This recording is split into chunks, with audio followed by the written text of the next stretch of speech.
Okay.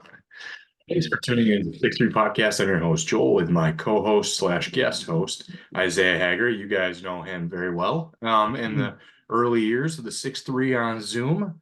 Mm-hmm. First episode with him going back to Logan Lamorandier back in like March of 2020, maybe April Damn. of 2020. Then Yeah. did an NFL preview in like August of 2022. And then you have been a maybe 3 times, 4 times a year kind of guy that has helped very much in NFL previews and draft previews. Mm-hmm. Um, The big he the has big an ex episodes. he has an expertise about him in these Apparently, categories. well, we were just reminiscing that I basically called the Lions draft last year. You So did, yeah. Brian Branch, you picked at 18, and then you had Jack Campbell as your top linebacker that you wanted. You had also mentioned, though, I think there was a um maybe it was a defensive tackle. Yeah, Keanu Benton. You wanted him in the second round for the Lions. mhm. He didn't have a Yeah, great rookie year, so we can count that as a little. It's the system, though. Dan Campbell would have had that guy. he would. Yeah, yeah. So we're gonna start out with our offensive rankings this week. Do not have time to cram in defense too.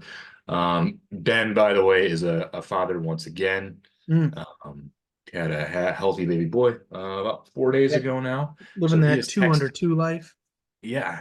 Isaiah knows, and I Mm-hmm. almost will know come June.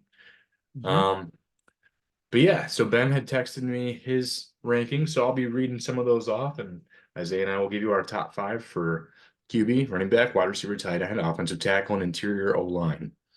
So, Isaiah, let's hear your top 5. Just go 1 through 5. What do you have at quarterback? Quarterback. Okay. And a brief report on why. Yeah. I'll read them off and then I'll give like kind of a full perspective. So, Yeah. um. Part of this, I mean, obviously every position it's going to depend on who drafts them, because if like my one caveat for this is that whoever the Washington Commanders draft is gonna suck. Like Well, I think the other thing that I want to preface with is when I asked Isaiah and Ben to do this and make their rankings, I wanted them to decide how well they think these players are going to do in the NFL. And obviously, he just left his caveat there for the Commanders. Um, but yeah, it's from a not based career perspective. not based on where they think they will go. It's how their NFL career will pan out. Yeah. Any listen, you listen, list viewer of the 6-3 talking to you. You've seen enough big boards and prospect rankings where people say, "Oh, mock draft, this is where they're going to go." We're giving you a different perspective. We're giving you what you actually care about. So, You want to know the so end. You want to know the end game here. yep. Okay, 1 through 5. I'm gonna chart them all off.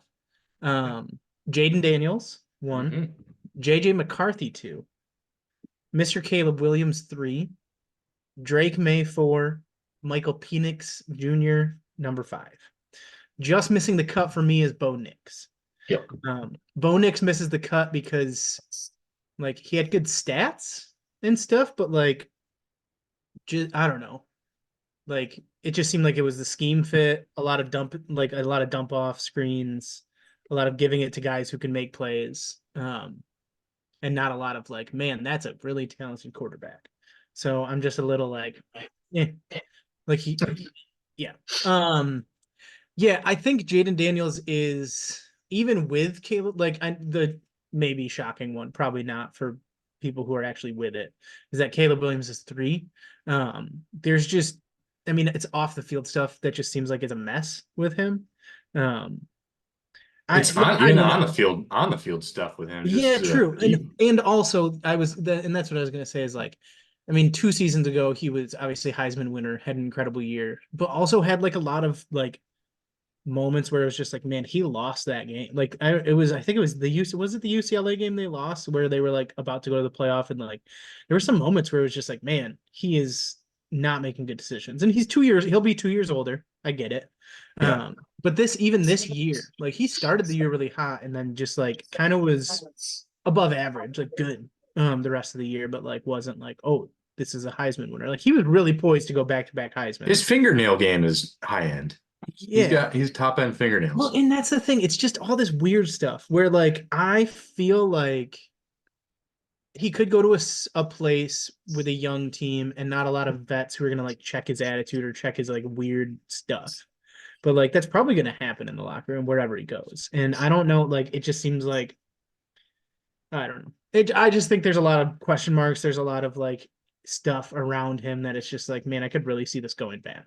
Um, his talent is obviously there. Like he's a very gifted football player, but there's just a lot of stuff around him where I'm like, he could just be a bust. Uh, Drake May behind him because like I don't know. It's so hard to gauge these guys who aren't from like big programs and don't have a lot of like exposure where people I mean because you can have it where you have like the high end of that with like I mean a Jared Goff who finds his way on like two Super Bowl caliber rosters like does really really well even though he went to like Cal. Or you can have like Mitch Trubisky, who everybody's like, yeah, I know he went to North Carolina, but he's really good. And then like, no, he's not. It's really hard to gauge those, so I don't want to say he's going to be one way or the other. When I think of Drake May, I think of Will Levis, um, and I'm just a little like, eh. Um, Jaden Daniels, I think, is just probably the most athletic and talented quarterback in the draft, and if he goes to a place that will foster that well, like he'll have a stellar career. I mean, his ceiling is, one of the best like dual threat quarterbacks. Like those are his ceilings. Like, Like a prime Cam Newton, really, honestly. yeah, I mean, I don't think he has quite like he's not a player like Lamar Jackson, but like that kind of like that kind of level of he could like do everything that a team would ever ask a quarterback to do. His ceiling. And then JJ Yeah, McCarthy. he's high end. He's a team guy. He's a team Yeah. guy. He's not a me guy. Yep. Yeah. And then JJ McCarthy, I think, has all the skills you could ask for. Um, and like he just, I mean, the thing with JJ and like, I mean, as a Michigan fan, like the team was carried by the running game and the defense. So they never like put a premium on JJ McCarthy go win us this game. And he really didn't have to many times. Mhm. And when he was asked to, sometimes he delivered, sometimes he like rang that bell, and sometimes he did He have threw great. 3 picks against Bowling Green. Like, I Yeah. mean, sometimes you just So never. yeah. So there's sometimes where it's like in the NFL, it's not the team around it. I mean, unless you're Brock Purdy, it's not, hey, we won't ask you to do much and we'll still be successful. Like the NFL, it is you either have a good quarterback or you don't. Like they either do the things or they don't, and then your team's not good. So I think JJ is very NFL ready though. I think it's not for most of these guys, I don't think it will be a huge transition. Like I don't think it'll be a ton of growing pains and like a holy cow, this guy doesn't know how like the speed of the game or like how to read coverages, this kind of thing. Like I think JJ has those tools. I mean, he has his head coach was the quarterback whisperer, who is a Super Bowl caliber NFL head coach and knew that JJ could be an NFL quarterback and trained him to be one. So it makes sense that he is very NFL ready. So that is my top five. That's good. Yeah, I'm gonna read verbatim Ben's text. Ben had a Yep. very in-depth quarterback reports here. He has Caleb Williams number one, and he Okay. says he's the best raw talent we've seen in the draft since maybe Luck. Only weakness could be a maturity issue, which I don't read much into as a lot of that's media driven. So the ceiling is Mahomes-ish. His floor is Jordan Love.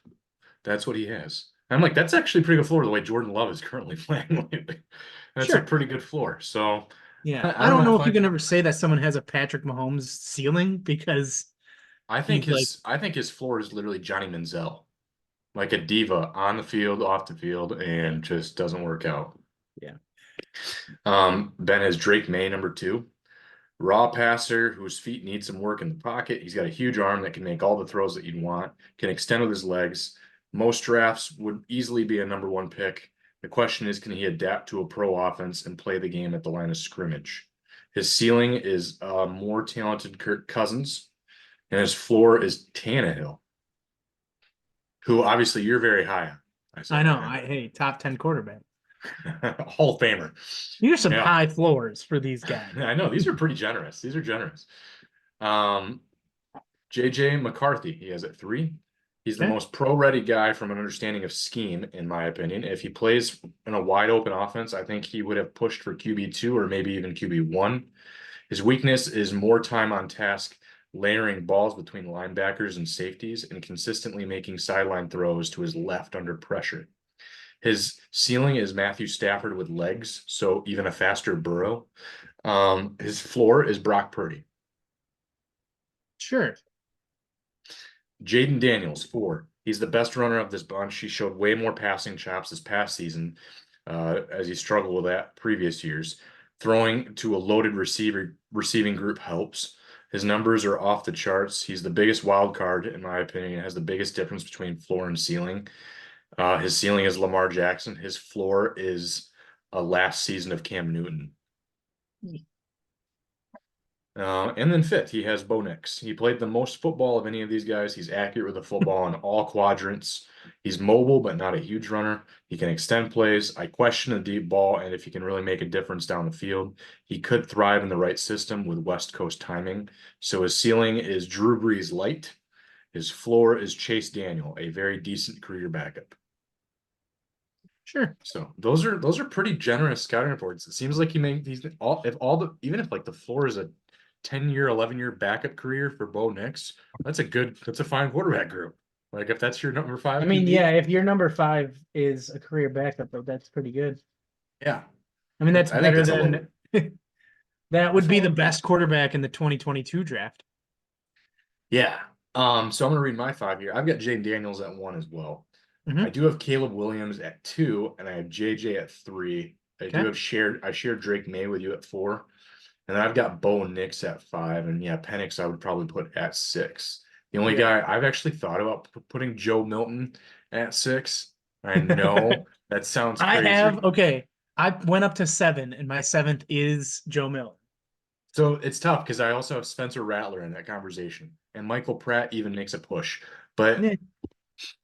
yeah, I don't know. With Jaden Daniels though, like, he was the number 2 dual threat quarterback back in the 2019 draft class, which is funny because he was one spot behind Bo Nix, but he was one ahead of Sam Howell in that class.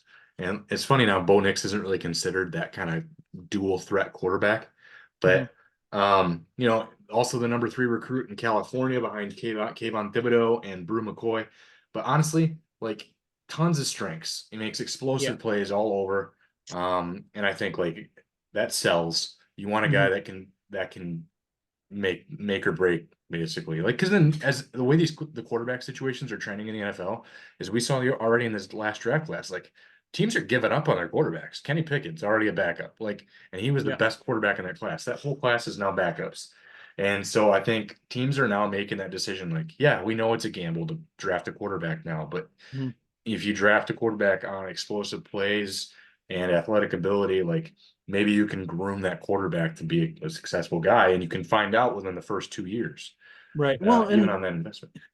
it's a smart GM move to be like, okay, we're moving on from this guy because if they're still in the rookie contract, that's usually a pretty, I mean, for someone else to pick them up is somewhat low.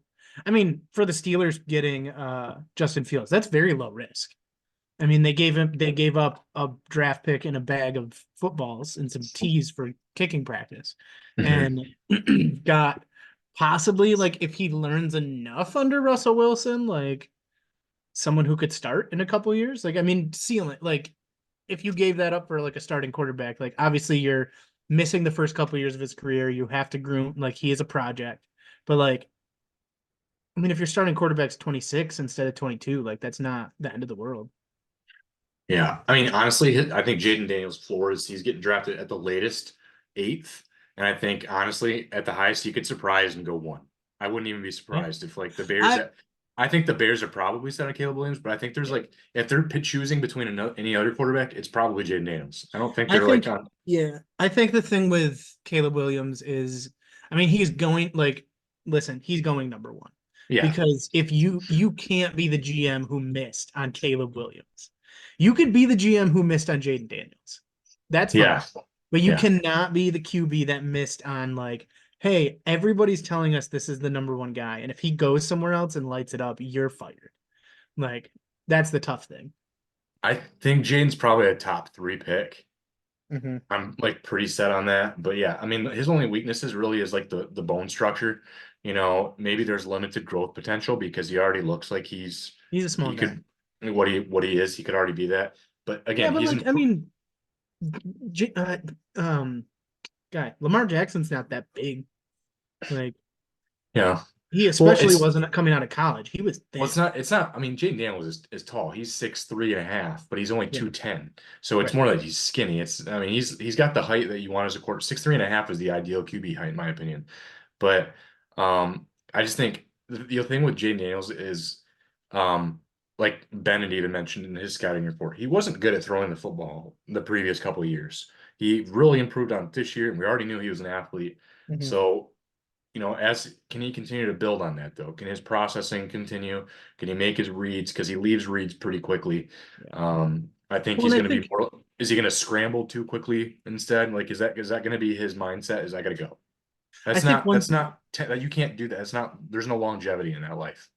I think one thing too to look at with any prospect, and we can move on to running back after this, but like, did they get better every year? I think it's a huge thing. Like JJ McCarthy got better every single year. Jaden Daniels got better every year. He was in like college football. Some of these guys stayed the same. Like I think Bo Nix, that's one tough thing I think with Bo Nix. I don't think like he got more opportunity by going to Oregon, but did he get like tremendously better than he ever was at Auburn?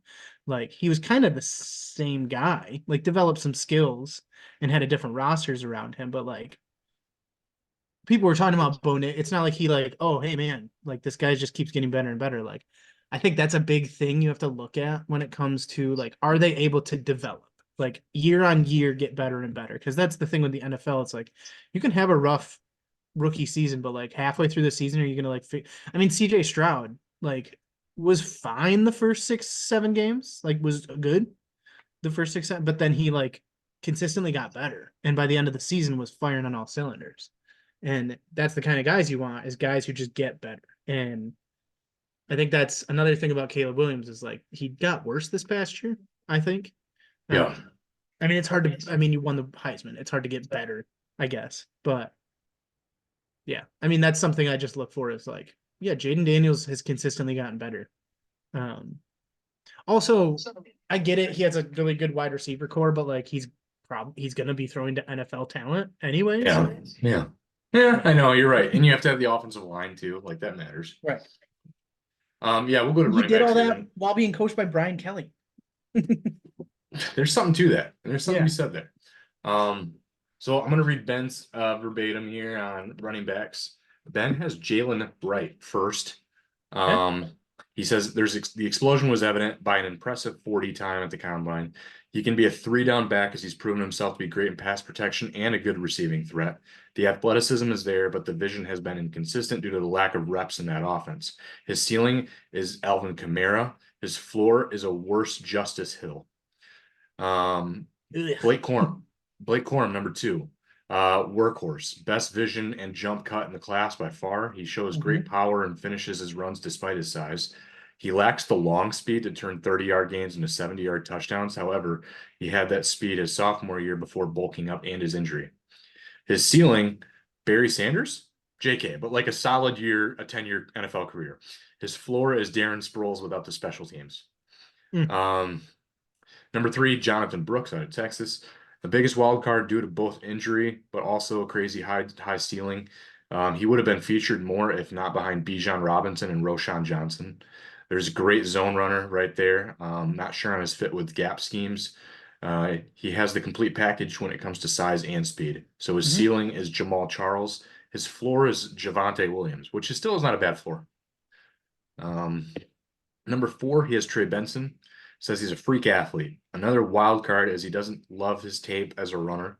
He can absolutely fly, though, and that can be a difference maker. He's Mhm. probably best in zone schemes, and he's got good but not great hands. So his ceiling is a slightly slower Chris Johnson, but his floor is a Keyjana Carter, which is a bust. Um, and number 5, he's got Bucky Irving out of Oregon. He's undersized, doesn't really fit the mold of an NFL back, but he plays way bigger than he is. He has impressive power and great jump cut ability. Long speed shows up more on tape than it did in the combine. Don't love his ability as a receiver either. So his ceiling is Kieran Williams, and his floor is Chris Perry, which is a decent pro for a couple years, basically. So yeah, and I kind of I have four of those five guys on my list. They're slightly different orders. I have Jonathan Brooks first out of Texas. Just a shifty athlete with outstanding run balance and vision. His weaknesses could be that he's tall and is well-defined body type, but he's leaner, so that's not always great. Which, Mhm. yeah, I just think that's a risk for injuries there. And obviously, Ben talked about it. He had a torn ACL on his right knee in November of 2023.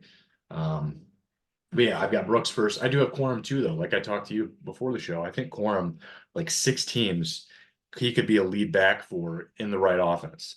I think Mm. like, I know he's smaller than Saquon Barkley, but I see like a Saquon Barkley-esque type of career. And in worst case, I think he's a running back by committee. I don't know how you have to be, even in his rookie year, you don't get Yeah. him, Zach Charbonnet carries with, Kenneth Walker, right? Um, and then third, I have Jalen Wright third. Um, and I really like Jalen Wright. We saw him at the combine. Um, but super muscular. Like he looks pretty ripped. And he's patient, lets his blockers do his job. And I think that's kind of like Le'Veon Bell from that aspect. Just a patient guy, and he lets the offensive line do their job before he takes that cut through the hole. Um, I think a weakness that I pointed out was he likes to like step and spin out of contact and doesn't necessarily drop his pads to fall forward. So he could have a high risk, high reward type where Mm. he's going to have some loss of 3 yards, 4 yards because he doesn't want to fall forward. He's busy Mhm. trying to extend it too much. Yeah. Um, and then I have Braylon Allen as four out of Wisconsin. I know he didn't have the best career at Wisconsin and he split way too much time, but I actually think he is the prototype running back that really could succeed. It's average hole burst, but I think everything else he can do well if he gets the opportunity. And then last, I do have Trey Benson out of Florida State as my five. So I left Bucky Irving off the list and replaced him with Braylon Allen, but Bucky is probably right there at 6 or 7 for me. But yeah, what's yours? Yeah. Um, a lot of the same. I actually have a tie at 5. Okay. Um, so I have Jalen Wright first. I just like, yeah, I just like his game. I think he does have potential to be out of most of these guys, like potential to be not just running back by committee. Like Hmm. I don't think he's going to be like you're like I mean, the era of the number one back is kind of over anyway, but at Hmm. least someone who can like just have one good backup who's like able to be a change of pace.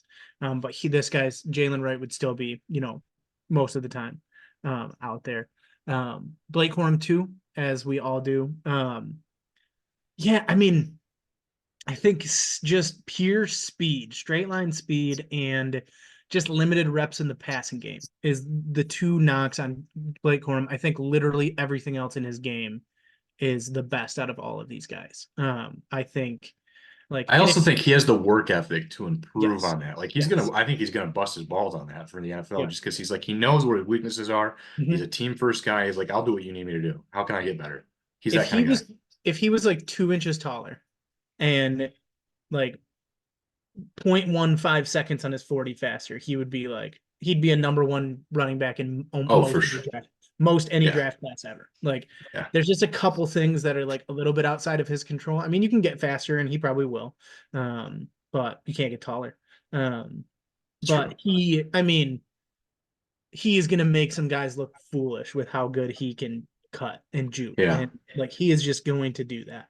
Um, where he could be running back by committee, but like the main guy in a running back by committee.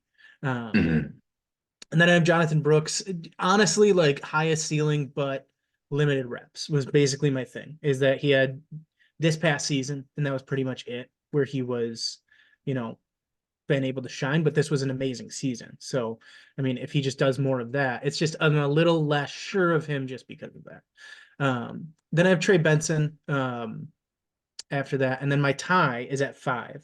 I have Ray Davis and Braylon Allen. I thought I was going to be the only one with Braylon. Kentucky, yeah. You got Ray Yeah. Davis out of Kentucky. Yeah. Yep. Ray Davis out of Kentucky. I think he just like, I mean, he's a little older. He played 5 years, but was um like he was good everywhere he was. So he had almost 1,000 yards at Temple and then had 1,000 yards both at Vanderbilt and at Kentucky.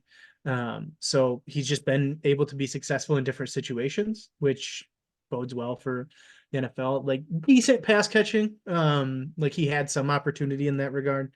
Like he'd get a few catches every game. So, and then he didn't do nothing with them. Like he was pretty good. So that's, again, I said before we started recording, like I gave a high premium on like versatility to a lot of this because like if you're looking at which of these guys are going to have a long career, like those at the position ranking level, like maybe one or two, like they're just good at pretty much everything, but they excel at somewhere. But like these guys who like you're looking at of like, hey man, they could make their way on a roster and have a good career.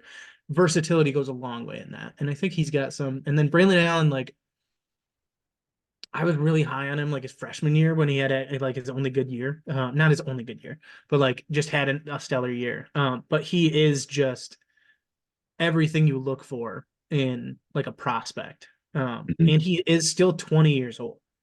Like he's years younger than most first draft picks. So the I fact, was tempted to make him number one. I'm not gonna lie. Like I just felt yeah, like it was too bold.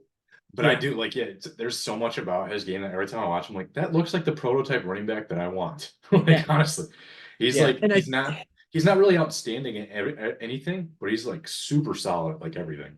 I think let me try to find it real quick if I can do it also while talking. No, I can't find it. My computer's just scrolling. Um, um, I think the tough thing, like he had a good freshman year, and then I think he got figured out a little bit. Um, but he was also not on good teams. He was on bad Wisconsin teams.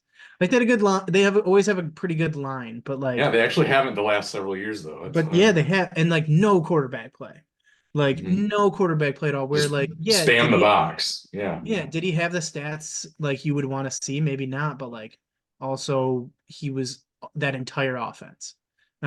So I'm not gonna knock him for that. But I mean, he has like everything you want. He's big. He is tough. He breaks tackles, like not just like shifty wise, but like able to run through Above guys. And average he speed. Yeah, he's above fun. average speed. Like when he gets downhill, he's quick. Yeah, I think he could just be awesome if he's developed well. All right, for wide receivers, I think everyone's going to be unanimous on number one, but it's hard to dispute this. Marvin Harrison Jr. at number one. I What? don't I didn't see a lot of weaknesses in his game. I mean, honestly, you could really pick it apart, but like, Chris yeah, Sims does not think so. he's lean. Oh, Chris Sims has terrible lists. I think he just does stuff for like shock value and clicks. Yes. But yeah, Marvin Harrison Jr., the only thing you could like pick apart is like, yeah, he's lean. He's got a muscular body type, but he doesn't have the elite body armor on his frame, which, Sure. some of the catches that he makes are outstanding. And so the wear and tear on his body could be a little bit quicker, like what Calvin Johnson did. Calvin Johnson sacrificed his body Yeah. for the most ridiculous catches, and that's kind of led partially to his retirement. But the other thing maybe I could find is he's not like a true yak weapon. But again, if you have a guy that's making catches and every catch, pretty much everything that touches his hands, like then it's like it's hard to Hmm. knock at that. Yeah. Um, is he gonna struggle to power out of jams? When a strong corner plays press coverage on him, how does he get out of that? What's his a release off of Hmm. a jam or a press. So that's the only thing I can really pick apart on his game. Otherwise, he's outstanding. Yep. I think he's a guaranteed Pro Bowler to me. Even at his floor. His floor is like still 2 or 3 Pro Bowls, Yeah. honestly. Um, I I mean, do his floor is have, like a very, very good wide receiver too. yeah. Yeah. And Malik Neighbors is my number two. Again, gliding athlete with top-notch acceleration. He's able to separate early in the route, which I think really helps. Big reason for Jaden Daniels' success again. But he does have average size and not great bulk. Um, Yeah, I think he's going to have a tougher time out muscling some NFL corners, but I think overall his speed and his separation abilities give him such an advantage there. Um, and then after that, I got Roma Dunze out of Washington. Just another really solid guy. We got to see him in Michigan actually hold them to their own in the national championship. Brian Thomas Jr., another LSU receiver I've Well, got and here. Michael Penix Jr. couldn't the broadside of a barn on some of those throws in the championship. Constant pressure, man. I The front watched was those awesome in highlights Michigan. back and like, man, there's sometimes where Odunze is Yeah. wide open for a touchdown and just he sails it. And then my number five, I'm going to sneak in Keon Coleman, the transfer out of Michigan State to Florida State. His weakness is he's not a burner, but like I watched him at the combine, and when he ran the gauntlet, he looked like he's got like a steady foot downfield.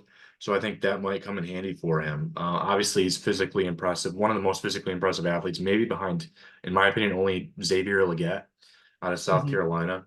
Because Legette looks like a shorter version of DK Metcalf, but. mhm. Yeah, I think Keon Coleman is actually going to be pretty solid. I think he's his speed is average, so by NFL standards. So, Yeah. but he's strong enough to beat some corners. I think his downfield speed's obviously solid, and I think he plays hard, and so that's going to be why I put him at five. But I am also seeing that we are down to like probably 9 minutes, so we might just start listing our top five and Oh, sure. screw the rest of the Yeah. scouting reports. So pretty much the same. I went with Marvin Harrison Jr. I went with a Dunzy second. His frame is just like incredible. Like I think he could like he's got the frame of a wide receiver one who could just go up and catch anything on Mhm. anyone. Then I have Neighbors after that. I have Brian Thomas after that, and then I have Xavier Worthy after that. Ooh, I think is he a wide receiver one? Maybe not, but like he can be the speed guy on like any team. Like he can be your slot guy on any team. So like longevity of career, like he fits a need that a lot of teams want. Is he the best on this list? No, but he fits a role that a lot of people will be looking for. And then I almost put just I wanted to throw him out there. Lad McConkey. okay, yeah, He just catches everything. He just yeah. catches everything. He's Hunter Renfro. He just catches everything. He's small, Gosh. white, You and couldn't catches think of a everything. black receiver to compare him to? I couldn't, no, because that's not applicable. Julian Edelman, Chris Hogan, you know, Is that cultural appropriation to give them Wes another Welker. cheapers? Chris Durham. Yeah. All right, so I'll go through Ben's here. Marvin Harrison Jr., Malik Neighbors, Brian Thomas Jr., Roma Dunze, Adonai Mitchell. And then for Adonai Mitchell, he's got a ceiling as Chris Godwin, his floor is Rashad Bateman. For Odunze, he's got a ceiling of Des Bryant and a floor of Justin Blackman. Brian Thomas Jr., he's got a ceiling of George Pickens, but better. And then a floor of Cedric Tillman, so just fast. Malik Neighbors is a freak athlete. His ceiling is Jamar Chase. His floor is Kadarius Toney. And then Marvin Harrison Jr., he has his ceiling is his dad, but bigger, so Hall of Famer. Floor is still a Pro Bowler, so maybe DeAndre Hopkins. So Yeah. that's still a really good floor. Um, so yeah, and then I'm gonna read here his tight ends. He's got Brock Bowers, Ben Sinnott, Jatavian Sanders, Theo Johnson, and AJ Barner. Okay. Um, and I've got Brock Bowers and Jatavian Sanders, Cade Stover, Theo Johnson, and Dallin Holker out of Colorado State. Okay. I have Brock Bowers. I have Cade Stover second.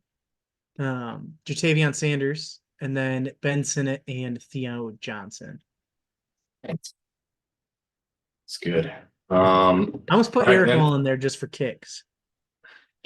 for offense tackle, I've got Joe Alt, Olu Fashanu, Talis Fuaga, and then I've got a surprise in here maybe. At four, I've got Graham Barton out of Mm, Duke. Um, and then I'm going to push JC Latham to five out of Alabama. And I think it's maybe against recency bias. We watched Michigan torch that Alabama O line, yeah, and I think Latham obviously was one of the steadies, but he got beat pretty good too. So yeah. yeah, let's hear yours. I have Joe also. I actually have Talise Fuaga second, and then Fashanu third. And then I have a Marius Mims and JC Latham fifth. All right, so you I almost almost put I had. did have Graham Barton sixth. I almost put him over JC Latham because that Alabama offensive line got destroyed in the first half of the semifinal. I mean, there's definitely some other guys that I thought of for offensive tech. Like, yeah, obviously there's Tyler Guyton, there's I had Jordan Tyler Guyton on my Morgan. list, yeah. Yep. So yeah, there's some good dudes. So Ben pretty much had yours. He just flipped around Talise Fuaga and Fashanu. He had Fashanu at two and Fuaga at three, but otherwise identical. And then let's hear your interior O line. Yeah. Jackson Powers Johnson, number one. Um, you made me switch him, so Troy Fautano, Yeah, Fautanu at two. Powatanu, yeah. Um, I have, man, I just listed a bunch of names because I was just a little like, I don't know how this is gonna go. So I have Zach Frazier next, Yeah. Mason McCormick, and then Christian Mahogany because that's a good name. Boston College. That's a great name. It is. Well, Mason McCormick, he's South Dakota State, I believe. Hmm. I had to throw a guy in there. I had to throw a That's Division two guy in there. I think you got one. Yeah. I'm trying to think of anyone else. Yeah, I don't think you've had anyone. I So think that's it. I saw him on some board prospect rankings online. I was like, ooh, South oh, Dakota don't get me State. wrong. I've got McCormick at 8 on mine. So Okay. he's still at least you're not far off. I've got Troy Falatanu 1. I do have Jackson Powers Johnson at 2. I put Cooper Beebe out of Kansas State at 3. Okay. Zach Frazier at 4, and then maybe some homer bias because I kind of went back and forth between Christian Haynes, but I put Zach Zinter here at 5. I think the potential is there. He's may not be there yet this year, Yeah. to be like 100% for an offensive line, but I think down the road he's going to be an impact guard for a Yep. team. So Yeah, I had him at yeah, 6. I had him right off my list. yeah, and then you're gonna hear Ben's. Ended up having to push Trevor Keegan off his list to get Troy Fautanu in there, but he has Jackson Powers Johnson at 1, then Troy Fautanu at 2, Zach Frazier at 3. So yes, identical to you so far. But then he goes to Christian Mahogany at 4, and then Zinter at 5. Okay. And then he's got Keegan. I guess that would be at 6. He initially had Keegan at 5. But it is interesting that we didn't have any centers. I mean, Jackson Powers Johnson can play center, don't get me wrong. And even Zach, I had Van Pran right off my yeah, list. Cedric Van Pran, he's my top Um, center. And on my list, he's my yeah. top one. Yeah. I had But him there's a at pretty big I fall off after him. yeah. I had him right at 6 in front of Zinter. I just like I don't know when I see like I think I saw something where it's like he has to play center, and I'm like, okay, well, like there's only 32 of those, so he's his chances are slimmer than the rest. Like some of these guys who could play, I mean, Fatanu who could move to tackle if a team needed it anyway. So like some of these guys have a little bit more on that side because no matter where they're lined up on the line, they could be contributing. They could be a rotational piece. They could be a Graham Glasgow who's just like finds his way on rosters constantly. It's tough when a guy's like, hey, he's playing center or he's not playing. So That's the thing. And Cedric Van Pran, yeah, I have him as my top center, but like there's two of these guards just on this list alone can play center also. Jackson Howard Johnson and Zach yep, Frazier are yep, capable of center. So it's like, and those guys immediately would go before Van Pran. So any other centers that we have after that, they're probably borderline backups. Best case yeah, or a practice squad guy. right. Um, Bo so Limmer, Bo Limmer, that's one of my favorite names in this that is a draft. great name. Yeah, it's That's why I said Arkansas. He's a it. Razorback. Yeah, I mean, I think my favorite guard name is ex Jalvea Gadlin. Nice So there's some names, and I think one of these days, I know we always do a yearly name draft, game but draft. Yeah, we have to do yeah, one. that'll have to be something we'll have to send out and sneak in. So, but yeah, we're now down to about 35 seconds here on this show, so that we'll conclude it and we'll just preview for next week. We're gonna try to get the defensive players in. Not sure if Isaiah's gonna hop on for that. Hopefully Ben's good enough to go, but I would like his rankings because always some Yeah. great insight. Appreciate Isaiah coming on once again, and helping me out tonight. Just good to talk some sports. It's draft season, folks. So we'll be in touch. All right. Take All care. right. See ya.